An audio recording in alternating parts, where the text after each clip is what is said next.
آپ کا اگر نماز پڑھنے کا دل نہیں کرتا، نماز میں دل نہیں لگتا، 3 لفظ کا وظیفہ کر لیں، مرتے دم تک نماز قضا نہیں ہوگی۔ جس کو نماز کی فکر ہے صرف وہی سنے۔ اللہ عز و جل قرآن پاک میں فرماتے ہیں، بے شک مراد کو پہنچنے ایمان والے جو اپنی نماز میں گڑ گڑاتے ہیں، اس آیت مبارکہ کے تحت فرماتے ہیں کہ ان کے دلوں میں خدا کا خوف ہوتا ہے اور ان کے عذاب ساکن ہوتے ہیں۔ بعض مفسرین نے فرمایا کہ نماز میں خشوع اس کے دل میں لگا ہو اور دنیا سے توجہ ہٹی ہو اور نظر جائے، نظر نماز سے باہر نہ جائے اور گوشہ چشم آنکھ کے کنارے سے کسی طرف نہ دیکھے اور خبث کام نہ کرے اور کوئی کپڑا شانوں پر نہ لٹکائے، اس طرح کہ اس کے دونوں کندھے لٹکتے ہوں اور آپس میں ملے نہ ہوں اور انگلیاں چٹکھائے اور غلط قسم کے حرکات سے باز نہ رہے۔ بعض نے فرمایا کہ خشوع یہ ہے کہ آسمان کی طرف نظر نہ اٹھائے۔ امیر المومنین حضرت سیدنا حضرت ابوبکر صدیق رضی اللہ تعالیٰ عنہ سے روایت ہے کہ حضور نبی کریم رؤوف الرحیم نے ارشاد فرمایا، منافقانہ خشوع سے اللہ عز و جل کی پناہ مانگو۔ پوچھا گیا، یا رسول اللہ صلی اللہ علیہ وآلہ وسلم، منافقانہ خشوع کیا ہے؟ ارشاد فرمایا، منافقانہ خشوع یہ ہے کہ بظاہر تو خشوع ہو مگر دل میں خشوع نہ ہو۔ عدم خشوع نہایت ہی مہلک مرض اور عبادات کے ثواب میں کمی کا باعث ہے۔ شیطان اپنی ذریت کے ساتھ عبادات میں خشوع کو کم کرتا ہے اور پھر آہستہ آہستہ ختم کر دیتا ہے۔ یوں عبادات برائے نام رہ جاتی ہے۔ عدم خشوع کا پہلا سبب دل کی سختی ہے۔ اس کا علاج یہ ہے کہ بندہ موت کو کثرت سے یاد کرے، زبان اور پیٹ کا قفل مدینہ لگائے اور بلا ضرورت ہنسنے سے پرہیز کرے۔ عدم خشوع کا دوسرا سبب پریشانی نظری، یعنی بلا ضرورت ادھر ادھر دیکھنا۔ اس کا علاج یہ ہے کہ بندہ آنکھ کا قفل مدینہ لگاتے ہوئے اپنی نظریں جھکا کر رکھے، یہ تصور کرے کہ میں بارگاہ الہی میں حاضر ہوں، میرا رب اللہ عز و جل مجھے دیکھ رہا ہے۔ عدم خشوع کا تیسرا سبب ذہن میں فضول خیالات اور بیجا فکریں بھی ہیں۔ اس کا علاج یہ ہے کہ بندہ بارگاہ الہی میں حاضر ہو کر وقت اپنے اندر یکسوئی پیدا کرے اور اس سے نجات کے لیے بارگاہ الہی میں دعا بھی کرے۔ عدم خشوع کا چوتھا سبب بارگاہ الہی میں حاضر ہونے کے آداب کے بارے میں لا علمی ہے۔ اس کا علاج یہ ہے کہ بندہ بارگاہ الہی میں حاضر ہونے کے آداب سیکھے، اپنے نیک لوگوں اور اللہ والوں کی صحبت اختیار کرے جو بارگاہ الہی کے آداب سے واقف ہے۔ محترم ناظرین، جو چاہتا ہے کہ اس عبادات میں دل لگنے، نماز پڑھنے میں لطف آئے، تلاوت کرتے ہوئے آنکھوں میں آنسو آئیں، اللہ پاک کی بارگاہ میں مناجات کی لذت ملے، درود شریف پڑھیں اور دل عشق مصطفیٰ سے لبریز ہو جائے، گنبد خزنہ کا تصور بن جایا کرے، دوران عبادت فضول خیالات تنگ نہ کریں، تو اسے چاہیے کہ گانے بجانے سننے سے بچے، آنکھوں کو، کانوں کو، ہاتھوں کو اور دیگر اعضاء کو گناہوں سے بچائے، فضول گوئی سے بچے، جھوٹ غیبت، چغل خوری، الزام تراشی وغیرہ سے ہر دم بچتا رہے۔ انشاءاللہ اللہ کریم نرم ہوگا اور عبادات میں لذت نصیب ہوگی۔ محترم ناظرین، جو بندہ لذت عبادات کا طلبگار ہے اسے چاہیے کہ دل سے دنیا کی محبت نکالے اور فکر آخرت اپنائے، اور اس برکت سے انشاءاللہ اللہ کریم عبادت میں لذت و یکسوئی نصیب فرمائے گا۔ حضرت ابو عبداللہ قریشی رحمۃ اللہ علیہ فرماتے ہیں کہ شخص نے کسی نیک بزرگ کی خدمت میں عرض کیا، عالی جام، میں نیکی کرتا ہوں مگر دل میں نیکی کی لذت نہیں پاتا۔ اللہ پاک اس نیک بندے نے فرمایا، تمہارے دل میں ابلیس کی بیٹی یعنی دنیا رہتی ہے اور یقیناً شیطان اپنی بیٹی یعنی دنیا سے ملنے تمہارے دل میں آتا رہتا ہے۔ بظاہر ابلیس جب تمہارے دل میں آئے گا فساد ہی پھیلائے گا، یہی وجہ ہے کہ تمہیں نیکی کی لذت نہیں ملتی ہے۔ روایت ہے کہ اللہ پاک نے اپنے نبی حضرت داؤد علیہ السلام کو فرمایا کہ اے داؤد، اگر مجھ سے محبت کرتے ہو تو دنیا کی محبت کو دل سے نکال دو۔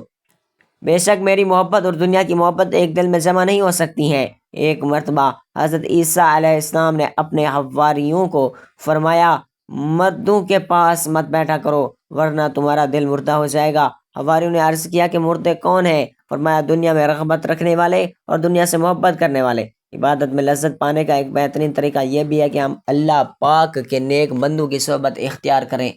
الحمدللہ، اللہ پاک کے نیک لوگوں کے پاس اٹھنے بیٹھنے سے، ان کی باتیں سننے سے، اس کی طرف محبت سے دیکھنے اور ان کی سیرت اپنانے کی برکت سے دل کی سختی دور ہوتی ہے اور فکر آخرت نصیب ہوتی ہے۔ حضرت جعفر بن سلیمان رحمۃ اللہ علیہ فرماتے ہیں کہ جب کبھی اپنے دل میں سختی پاتا، صبح سویرے حضرت محمد بن واسی رحمۃ اللہ علیہ کی خدمت میں حاضر ہو جاتا، اس کی برکت سے مجھے فائدہ پہنچتا تھا۔ میاں شیر محمد کپوری رحمۃ اللہ علیہ پاکستان کے مشہور اولیاء کرام ہیں۔ ایک مرتبہ آپ کے ایک مرید نے آپ کی خدمت میں عرض کیا کہ میرا ایک بیٹا ہے فتح محمد، میں نے اسے بڑے شوق سے حافظ قرآن بنایا مگر وہ نماز نہیں پڑھتا۔ میاں شیر محمد شرک پوری رحمۃ اللہ علیہ نے فرمایا اسے ہمارے پاس لے آنا۔ چنانچہ مرید الدین کے اپنے بیٹے کو ساتھ لے کر حاضر ہو گیا اور عرض کیا کہ حضور فتح محمد حاضر ہے۔ میاں شیر محمد رحمۃ اللہ نے بڑے پیار سے پوچھا فتح محمد نماز کیوں نہیں پڑھتے؟ عرض کیا نماز میں میرا دل نہیں لگتا، اگر نماز پڑھوانی ہے تو دل لگاؤ دو۔ میاں شریف رحمۃ اللہ علیہ چٹائی پر لیٹے ہوئے تھے۔ فتح محمد کی بات سن کر جوش میں اٹھ بیٹھے اور کلمے کی انگلی سے ان کے دل کی طرف اشارہ کر کے فرمایا جاؤ اب دل لگا کرے گا۔ بس اللہ پاک کے ولی کامل کا اتنا ہی کہنا تھا کہ فتح محمد کی یہ کیفیت ہوگی کہ ظہر کی نماز شروع ہوتی تو عصر تک ظہر کی نماز مکمل ہوتی، عشاء کی نیت باندھتا تو فجر ہو جاتی تھی۔ اللہ پاک ہمارے دل کی سختی دور فرمائے، ہمارے دل روشن ہوں، کاش نمازوں میں دل لگ جائے، کاش عبادات کا ذوق و شوق ہمیں نصیب ہو جائے، اے کاش 100,000 کاش ہمیں 1000 عبادات کی لذت ہو اور اس پر استقامت بھی نصیب ہو جائے، آمین۔ یہ بات ظاہر ہے کہ کامیاب مومن بننے کے لیے نماز میں عز و انکسار اور خشوع و خضوع کی ضرورت ہے۔ جیسے اللہ نے فرمایا یقیناً فلاح و کامیابی پائی ہے ان ایمان والوں نے جو اپنی نمازوں میں خشوع اختیار کرتے ہیں۔ نماز میں خشوع و خضوع پیدا کرنے کے کئی ایک ذریعہ ہیں جن کے ایک درج ذیل ہے۔ انسان کو نماز کا معنی و مفہوم سیکھنا چاہیے، جو کچھ وہ کہہ رہا ہے اور وہ کر رہا ہے اس کو سمجھے کہ خیرات، دعا، ذکر، اذکار کے الفاظ معانی پر غور کرے اور ذہن میں یہ بات ہو کہ میں عبادت کرتے ہوئے اللہ کو دیکھ رہا ہوں اور اپنے رب سے گفتگو کر رہا ہوں، جیسا کہ حدیث شریف میں بتلایا گیا ہے کہ تم اللہ کی عبادت اس طرح کرو گویا کہ تم اللہ کو دیکھ رہے ہو۔ اگر یہ کیفیت پیدا نہیں ہوتی تو اسے کم از کم یہ خیال ضرور ہے کہ اللہ تو مجھے دیکھ رہا ہے۔ اس طریقے سے نماز کی لذت انسان محسوس کرے گا اور نماز آنکھوں کی ٹھنڈک بن جاتی ہے، جیسے کہ رسول اللہ صلی اللہ علیہ وآلہ وسلم نے فرمایا میری آنکھوں کی ٹھنڈک نماز میں ہے۔ ایسی سوچ و وچار کو دور کرنے کی کوشش کریے جو نماز میں آڑے آتی ہے۔ وسوسہ شیطانی کو دفع کرتا ہے تاکہ شہوت نفسانی سے دل نکل کر اللہ کی محبت میں اٹک جائے۔ نمبر 3، نماز پرسکون طریقے سے ادا کرے، جلد بازی سے کام نہ کرے۔ جب تک نماز میں سکون اطمینان نہ ہو نماز ادا نہیں ہوتی، جیسا کہ حدیث میں ہے جو نماز میں رکوع و سجود صحیح ادا نہیں کرتا اسے نماز کا شور قرار دیا گیا ہے۔ ایک حدیث میں رکوع و سجود میں ڈنڈی مارنے والے کو اس بھوکے آدمی کی طرح قرار دیا گیا جو 1 یا 2 کھجوریں کھاتا ہے اور یہ اسے کچھ فائدہ نہیں دیتی۔ تو نماز کے اندر موت کو یاد کرے، جب موت یاد آئے تو نماز عمدہ طریقے سے ادا کرے گا اور یقین کر کے نماز پڑھے کہ اسے شاید اگلی نماز پڑھنے کا موقع نہ ملے، جیسے کہ مسند احمد ابن ماجہ میں ہے کہ نماز کی دعائیں اور اذکار زیادہ سے زیادہ کریں، اور مختلف نماز میں مختلف دعائیں اور اذکار کا جو احادیث صحیح میں وارد ہے پڑھے، کیونکہ ایک مختصر سی دعا جو یاد کی ہوتی ہے وہ آدمی کی عبادت اور روٹین میں آ جاتی ہے، پھر اس کی زبان پر وہی رٹی رٹائی دعا بار بار چلتی رہتی ہے اور وہی ورد بار بار زبان پر جاری رہتا ہے، لیکن دل فکر سے خالی ہوتا ہے، یعنی ہماری نماز بطور عادت ہوتی ہے، عبادت نہیں۔ جب نماز کے اذکار مختلف یاد ہوں گے اور بدل کے پڑھیں گے تو نماز میں دھیان ہوگا اور توجہ رہے گی اور خشوع و خضوع حاصل ہوگا۔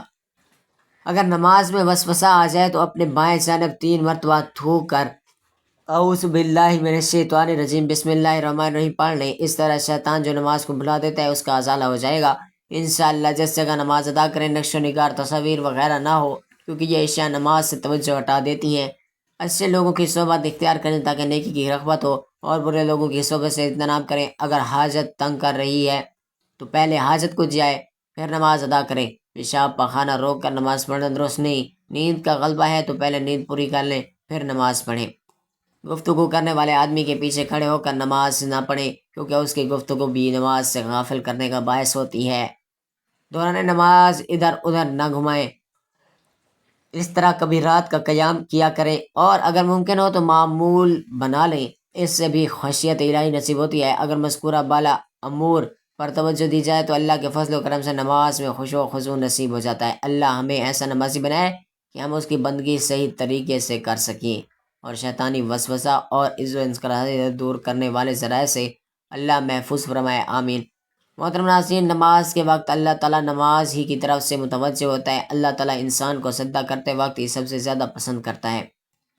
جب انسان نماز کے لیے تیار ہوتا ہے تو جنت کے دروازے کھول دیے جاتے ہیں۔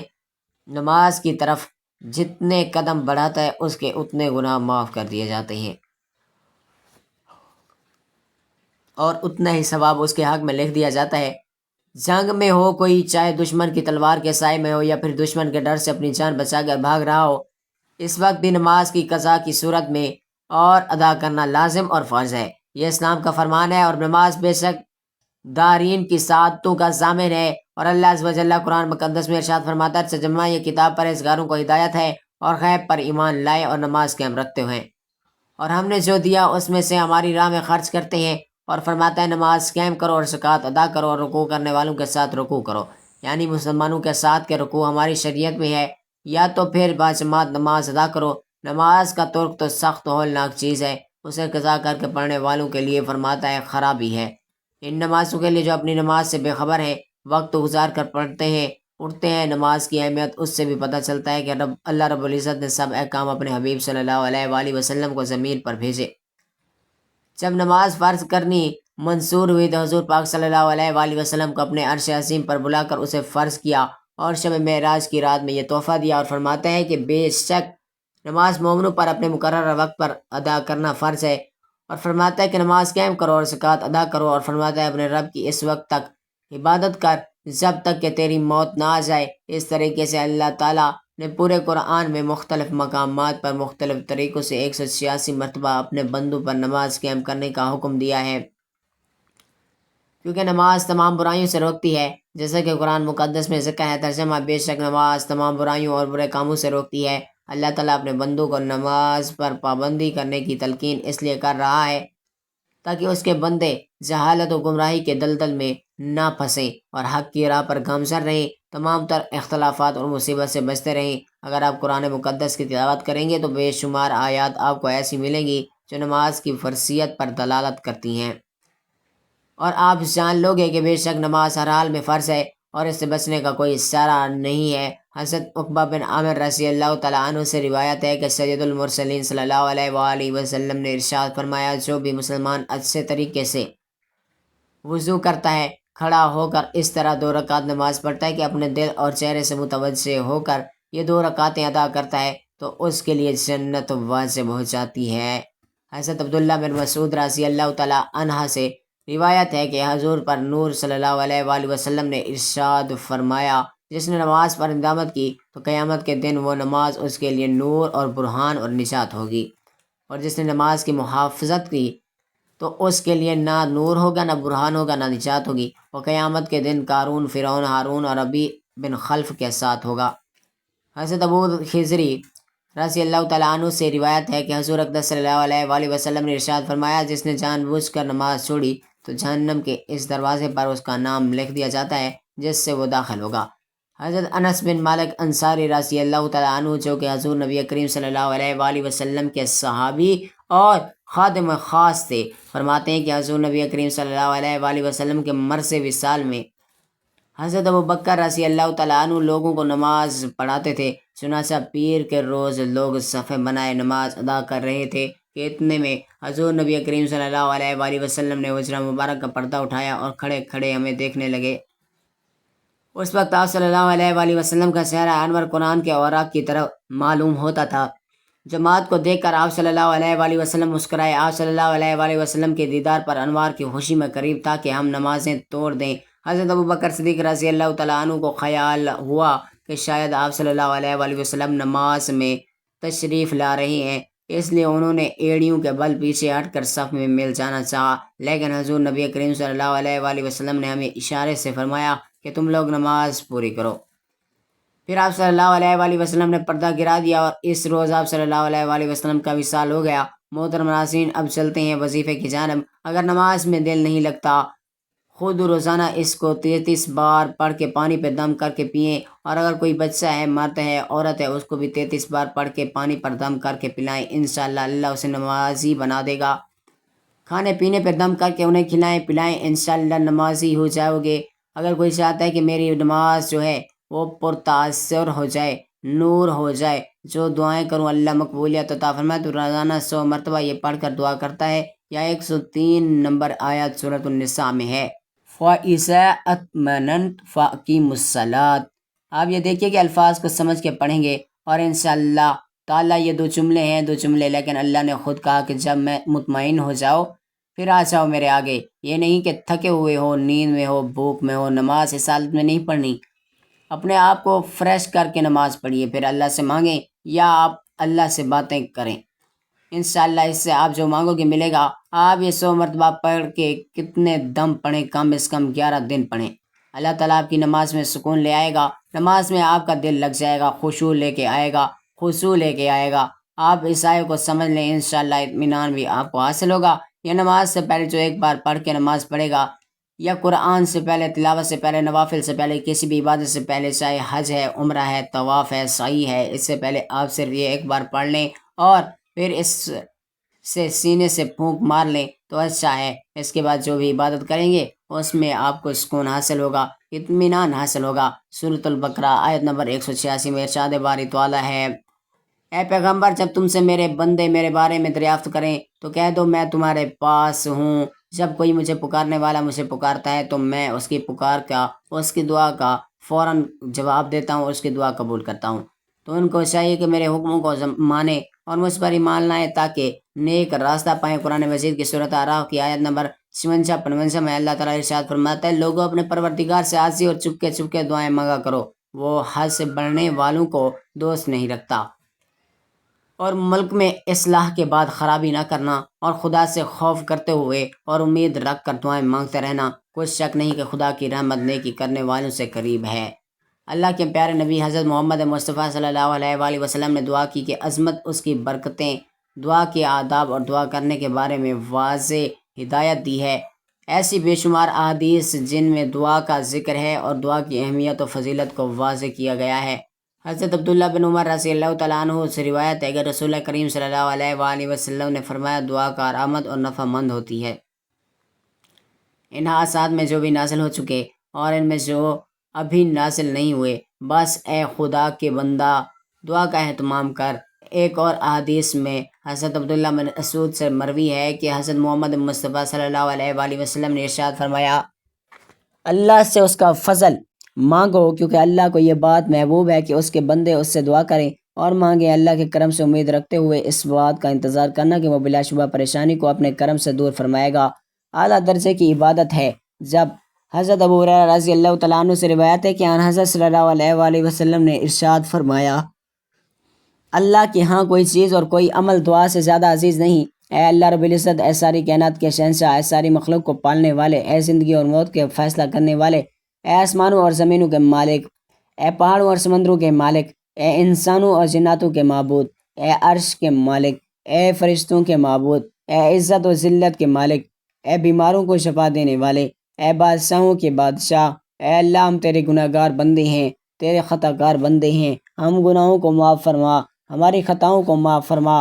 اے اللہ ہم اپنے اگلے پچھلے صغیرہ و کبیرہ سبھی گناہوں، خطاؤں اور نافرمانیوں سے آپ کی معافی مانگتے ہیں۔ اے اللہ رب العزت، ہم اپنے گناہوں سے توبہ کرتے ہیں، ہماری توبہ کو قبول فرما۔ اے اللہ ہم گنہگار ہیں، سیاہکار ہیں، بدکار ہیں، تیرے کام کا نافرمان ہیں، تیرے ناشکرے ہیں، لیکن میرے معبود تیرے نام لیوا بندے ہیں، تیری توحید کی گواہی دیتے ہیں۔ تیرے سوا کوئی عبادت کے لائق نہیں، تیرے سوا کوئی بندگی کے لائق نہیں ہے، تیرے سوا کوئی تعریف کے لائق نہیں ہے۔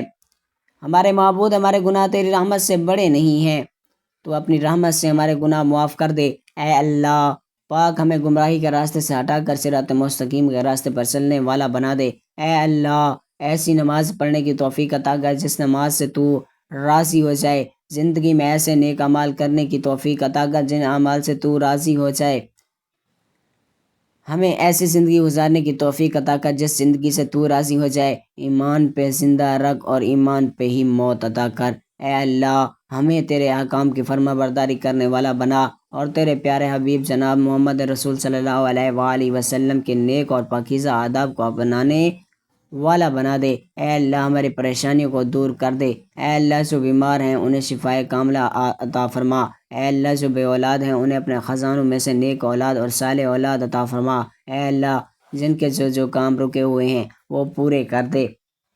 یا اللہ بچھڑے ہوں کو ملا دے، یا اللہ شادی شدہ جوڑوں میں محبت اور خلوص پیدا کر دے اور ان کی زندگی میں برکت ڈال دے۔ اے اللہ تمام لڑکے اور لڑکیوں کے نصیب اچھے کر دے۔ اے اللہ جو قرض کے بوجھ تلے دبے ہوئے ہیں ان کا قرض جلد سے جلد ادا کر دے۔ اے رب العزت شیطان سے ہماری حفاظت فرما۔ اے اللہ ہمیں حلال رزق کمانے کی توفیق عطا فرما، حرام سے بچا، آمین یا رب العالمین۔ دعا ہے کہ اللہ تعالی ہم سب کو اپنی حفظ و امان میں رکھے اور اللہ تعالی ہم سب کا حامی و ناصر ہو۔ جزاک اللہ۔